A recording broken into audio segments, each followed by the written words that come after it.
Yo, what is going on, y'all? It is your boy AT from AT's Barstool. Today we are back here on episode 25 of AT's Barstool.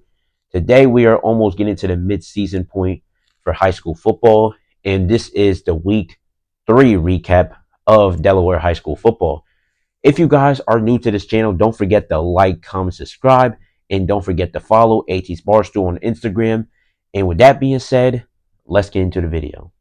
And the first game that we are going to be talking about here, y'all, is the Indian River High School. Yeah, Indian River High School versus Conrad. Indian River won this game 51-11. Sheesh. The offense looked really good for Indian River, and Conrad's defense looked really bad. But all in all, let's talk about the top players for Conrad and how they did.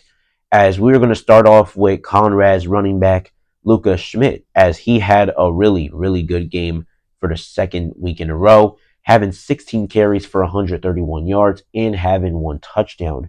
Also having 1 2-point conversion, as he ran the ball really well against this Indian River defense, despite Indian River absolutely annihilating them.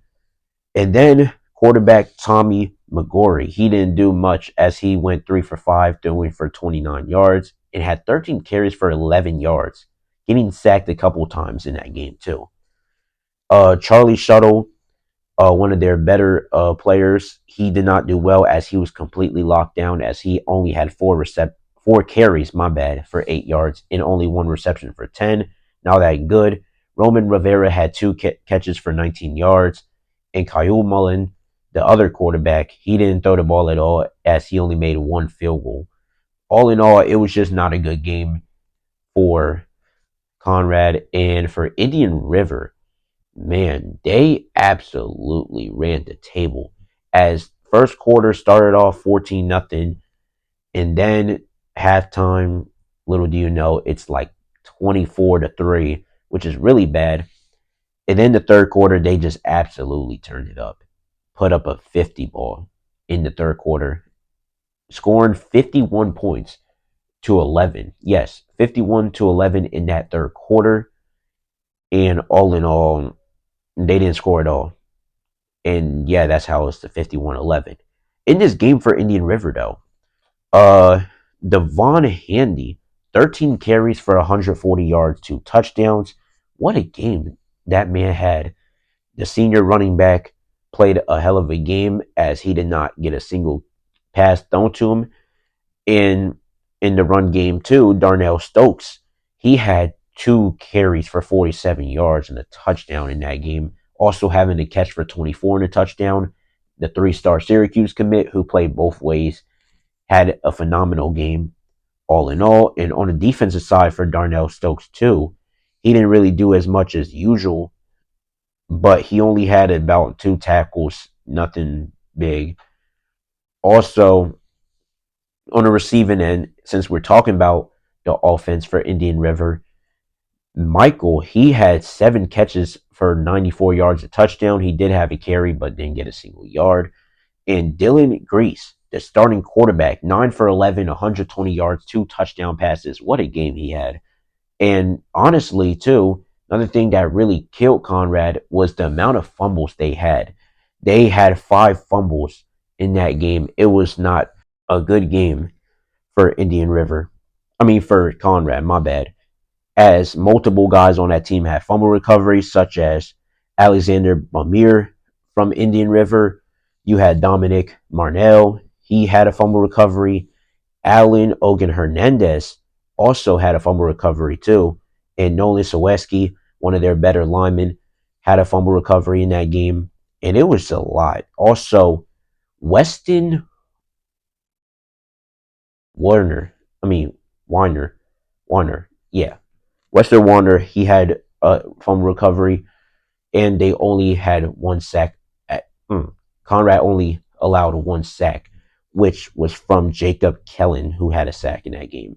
It was just a really good game for Indian River overall. They did not turn the ball over once, which is a good thing for Conrad.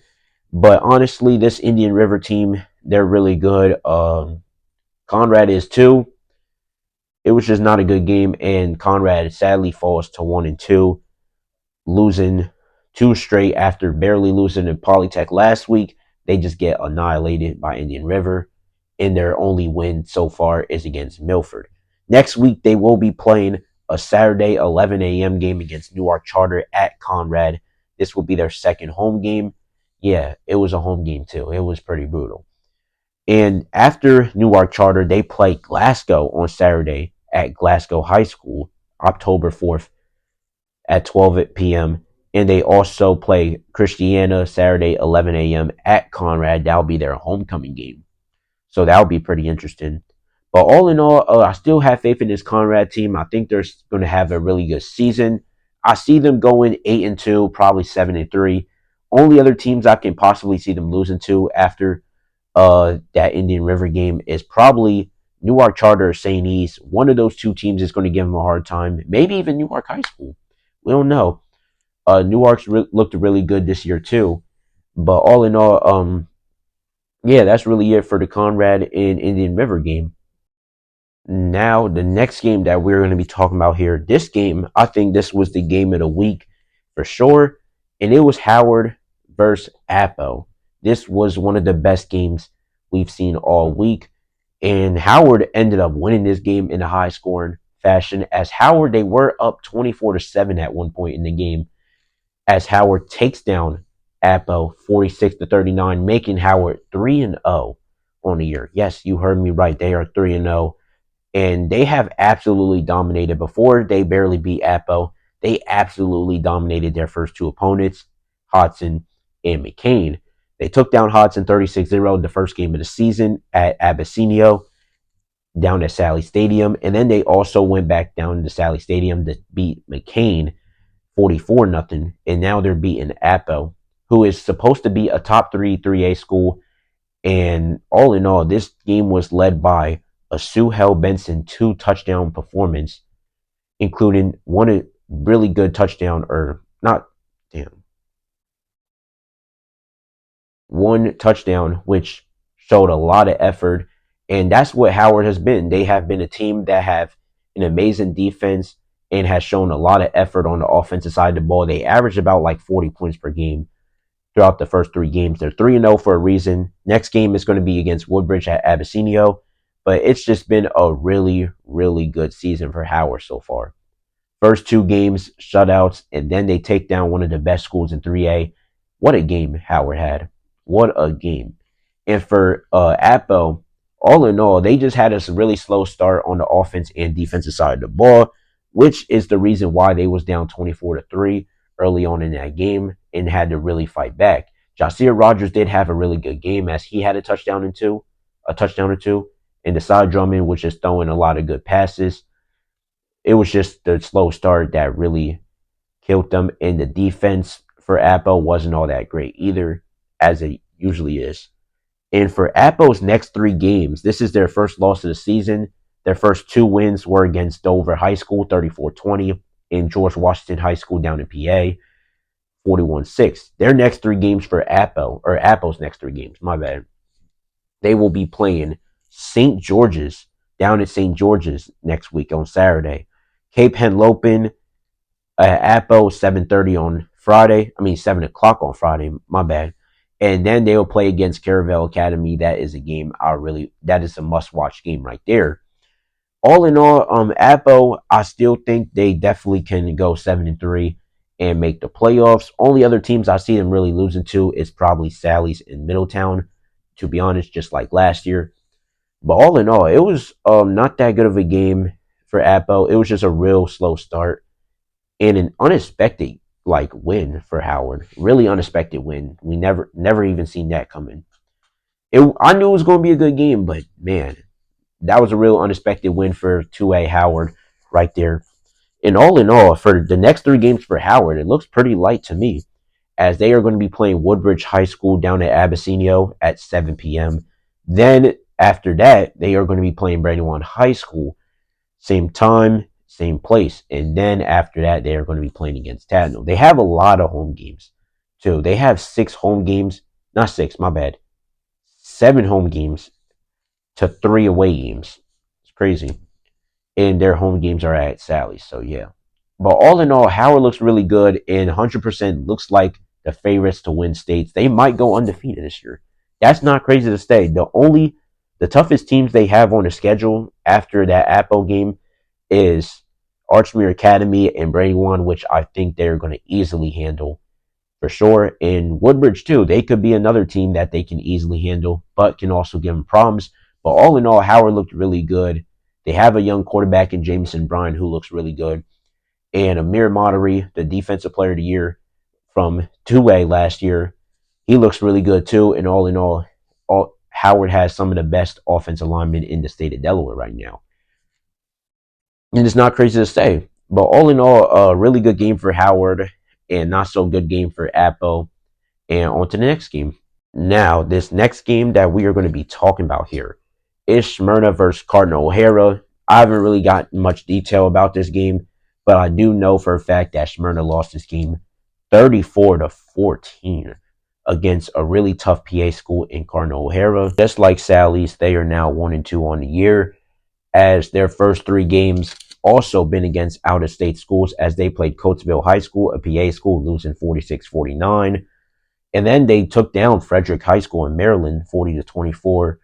But all in all, this Smyrna game, it was just not good. And they don't have easy schedule either, because their next three games is going to be really tough, as they play Middletown at Middletown High School. And you know how Middletown gets, as they really want to win. And every game that they lost so far this year, they've competed really well and lost barely, except for their most recent game where they lost, just like Smyrna did, in a blowout. And after that, they are going to be going down to the University of Delaware and playing Salesianum Saturday, 12 p.m., October 4th. That game will be live on 302 Sports. It will be broadcasted. Also, their next game after Sally's will be Cape Henlopen at Smyrna, and this will be the recognition, or they're going to be giving recognition to the 2015 state championship team, talking about Smyrna High School.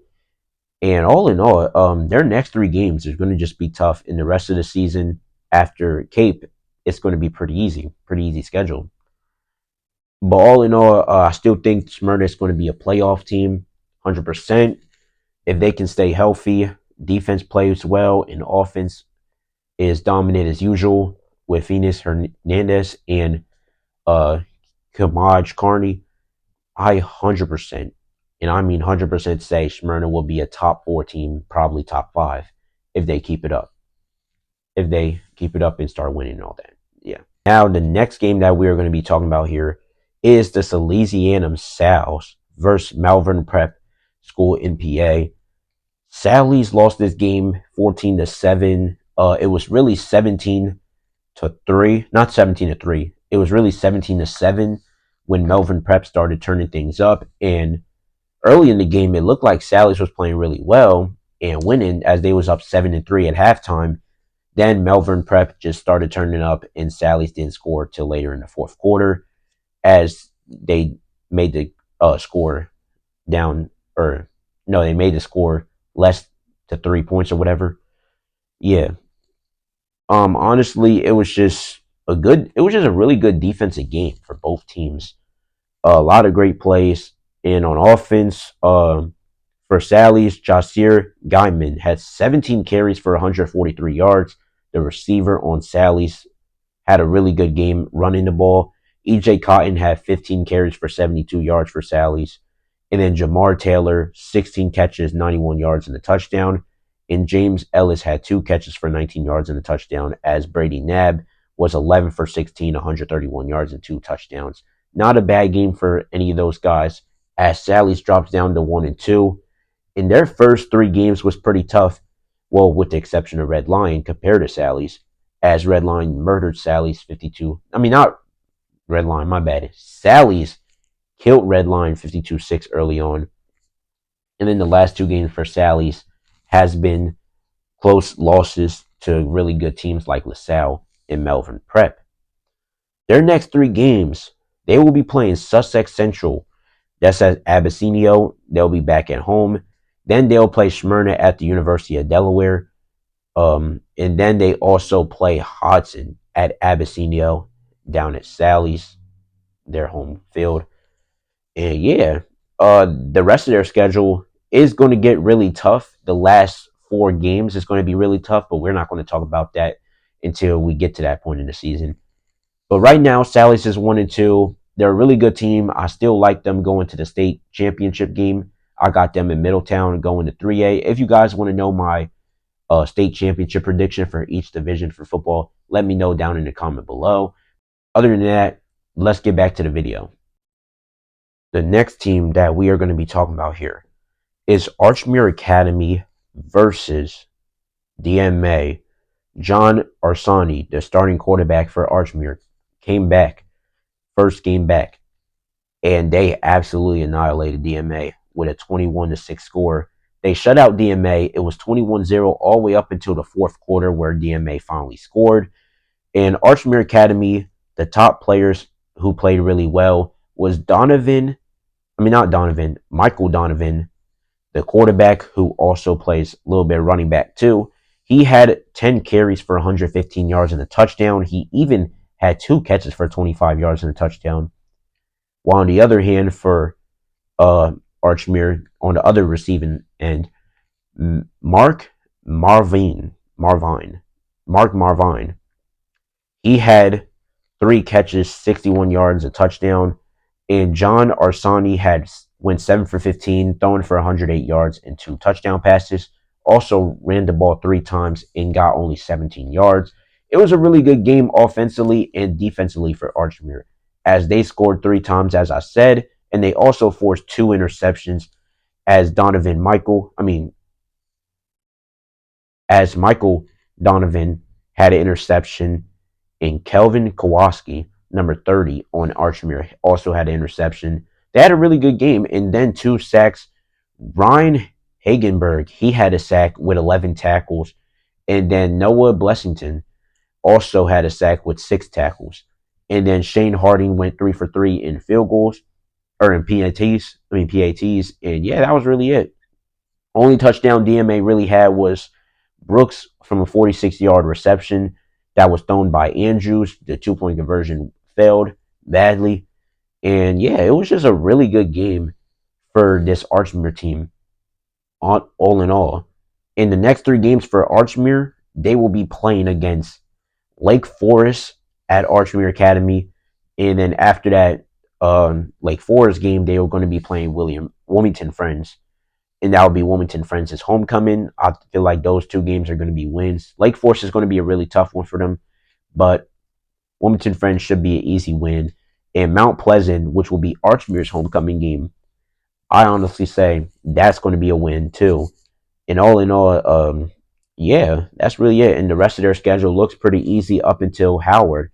So we will have to see how this plays out. I think Archmere right now looks like a top 3, maybe top 4 team in the state right now, or not in the state, but in 2A right now. In DMA, they're now 2-2, losing 2 straight. They lost to Hodson in a close matchup and now getting blown out by Archmere. And their next game isn't going to be as easy either, because they are going to be playing against Brandywine High School. And after Brandywine, they play St. Mark's down at DMA. And then they are going to be playing Polytech High School, who just beat up on Dickinson 39-6, which we're not going to even talk about on this channel right now. But all in all, this schedule is not going to be any easier for DMA. Them 3 games right there is going to be really tough. Then they have to play Redline right after Polytech. And then their last 2 is just a cakewalk. All in all, DMA, they do look like a top 5, maybe top 10-ish team. I wouldn't say top 5. That's kind of a stretch. But a top 8 team in 2A right now. They look really good. They took down Delmar in a blowout and Glasgow in a blowout. Despite Glasgow not being as good as they was before, they still have a pretty good defense and a real physical and fast-paced offense. In Delmar, that option offense is still real dangerous, but it's not as effective as it was before. So, yeah. But all in all, both of these teams, I think they're going to be in the playoffs and might see each other. I don't know. We'll have to see, though. And then this next game, I'm not going to really talk about as much, but I've heard a lot, and it was just a really high-scoring game. And that's Hodson versus Sussex Central. I was surprised Hodson won this game, despite Central losing some really good talent from last year. I thought Central was going to win this game, barely though. But instead, it was the other way around, and Hodson put up 44 points, beating Central 34-44 in a high scoring game. It was just a really good game offensively for Hodson. Not that good of a game defensively, giving up 34 is kind of crazy. All in all, yeah, it was just a good game. As Hodson's now 2-1 on the year in their next three games, is not going to treat him as well either, as they are going to be playing Cape Henlopen, James, who's led by Jameson Tingle, and that would be Cape Henlopen's homecoming game. So that's going to be even crazier. In Cape, it gets crazy over there. Then they'll have their homecoming game down at Caravelle versus St. George's because they don't have their home field. I mean, own home field. But that'll be a Saturday game at 11 a.m. After that, they're going to be playing Sally's, their toughest game yet. That is going to be a real brutal game. I'll be surprised if Hodson even puts up 16 on them. I'm going to be honest. But I still have faith in this Hodson team. I think they're definitely going to be a playoff team for sure. The real question is, are they going to keep this winning streak alive? Are they going to be a playoff team? Because after Sally's, they got a really tough game. They got, like, their next four is going to be really tough. Yeah, four. You may say 3 out of 4 if y'all look at their schedule, but I say 4. Because I'm telling you, William Penn can probably give them a run for their money. The team looks better than last year. They just need a true quarterback. Their quarterback play needs to be on point though for William Penn. But we're not here to talk about them. We're here to talk about Hodson. And all in all, yeah, William Penn just gotta not William Penn. Hodson just gotta, they just gotta win. They gotta get their defense right. Offense looks solid. Defense gotta do something. But yeah, that's really it for Hodson. And for Central in this game, this is a pretty bad loss. This is their first loss of the season. After beating their first two teams 40-6, which is kind of crazy. They took down West Philly 40-6, and then Woodbridge 40-6, and then got a 40-piece put on them the next week. I don't know. I mean, I'm not going to over exaggerate because their first two, they allowed 12 points total in the first two games before the Hodson game. But giving up 44 to Hodson is a little bit questionable. In their next three games, ain't going to treat them nicely, as they're going to be playing Salesianum this Friday at 7 p.m. at Abyssinia, one of the toughest stadiums to play in. Then you have to play home against Middletown on Breast Cancer Awareness Night. And that's not going to be a good game because Middletown, they go ahead and try to obliterate you. And then after that, they play Dover High School. In Dover, I think that is 100% a winnable game, and I think that's going to be a blowout win in that. But Dover got to show me otherwise if they don't think that. So, but all in all, Central goes down to 2-1, and Hodson is also going to be 2-1 on the year also. As Hodson's on a 2-game win streak, and now Central's on a 1-game losing streak. And now the last game that I'll be talking about before we head out. And it's about St. Mark's versus William Penn. But I do want to say to everybody that was expecting me to show up to the William Penn St. Mark's game, I'm really sorry. The reason why I did not end up showing up is because I didn't get no type of approval from the athletic director at William Penn to come there and do interviews. But I will try to get y'all next week though with the interviews and stuff. St. Mark's, though, in this game, from what I've heard, they won 35-6 against William Penn in a blowout victory. Went down to William Penn and took over their trap, as Elijah Burke had another really good game, including one really incredible run, which I'll put up here. But all in all, it was just a really good game. St. Mark's played some really good defense just to shut down William Penn. And all in all, it was a good game. The freshman quarterback Toppin, he looked really good too for St. Mark's as he ran the ball in for a touchdown. And Elijah Burke, he had a lot of really good runs that game and completely ran all over William Penn. Their next next 3 games, my bad, after the William Penn is going to be against Indian River, and that game is going to be really tough. They're going to have to play against 3-star Stokes, who also has a really good team around him, has guys like Dylan Grease, Devin Handy, and so on. This team is just really good in Indian River.